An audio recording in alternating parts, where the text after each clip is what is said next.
We really think that there's a lot of disingenuous nature to the way this thing's going forward. Bill 204 was introduced by Senator Michael Nicholas and would repeal raises for all elected leaders and cabinet members. The bill initially failed in November last year. However, last Friday, after the introduction of Resolution 277, lawmakers were called into session to re-vote on the bill, which eventually saw its passage with a vote of 9 in favor, 5 against, and 1 excused absence.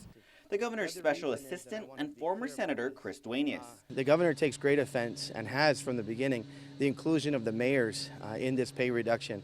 As you know, Ken, they were never part of the overall 32208. They were given their pay raise legislatively, I believe as much as a year earlier than when all of this controversy came up. Part of the reconsideration on Bill 204, according to the resolution, was due to information unveiled during a joint oversight hearing last month with DOA, BBMR, and Rev and Tax. The resolution notes statements made by the acting DOA director that Gov Guam is experiencing a cash crunch, which has negatively affected the government's ability to remit deposits into the Income Tax Refund Efficient Payment Trust Fund.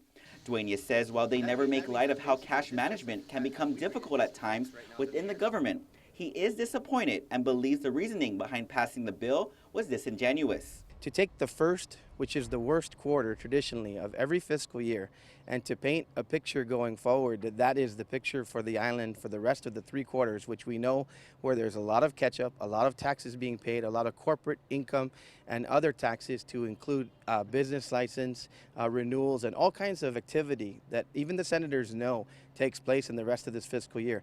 I think it is a little bit premature to rush to say that this is a reason why they needed to take that action. Duenas believes the passage of Bill 204 also has to do with the introduction of a bill by Senator Narissa Underwood recently. Her Bill 243 would allow the governor, lieutenant governor, and senators to voluntarily reduce and roll back their salaries to what they were before they gave themselves raises after the November 2014 election.